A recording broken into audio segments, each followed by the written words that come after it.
Hello, my name is Tom Flax, and this is my EDL 853 Module 1 Introduction for Special Education for School Leaders.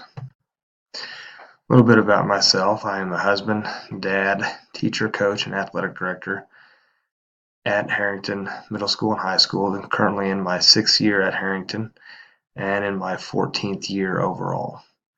I've taught physical education, health, middle school science, and weights and conditioning throughout my career.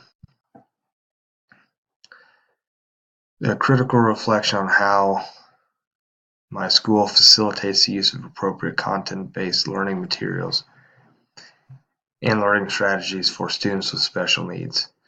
A couple of things that we do.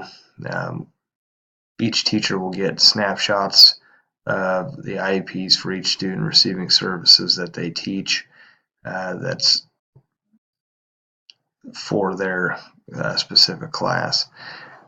Usually we will meet as a staff at the beginning of each year to discuss those two students and usually to discuss best practices for those students as well.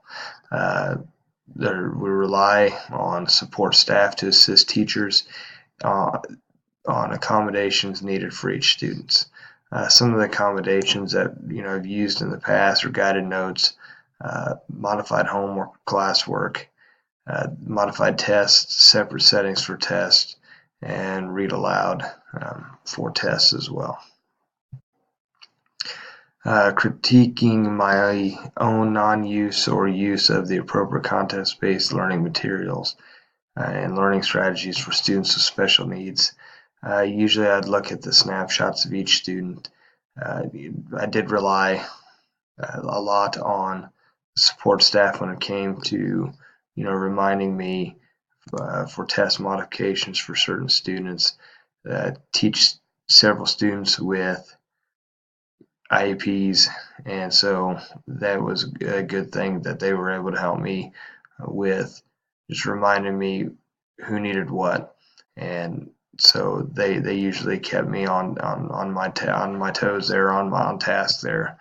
You would try to use the best practices, and I'd use any suggestions that special ed department would have. I wasn't always on top of it, not the best, for sure.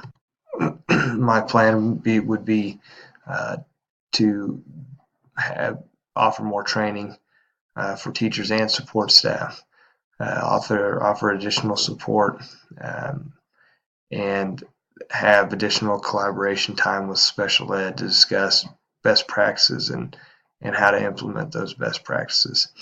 Obviously, I think an increased funding could mean more training and the ability to add additional support staff. If you have more funding, you can use that money to train teachers and give your support staff more knowledge on how to help these students that we're providing services for.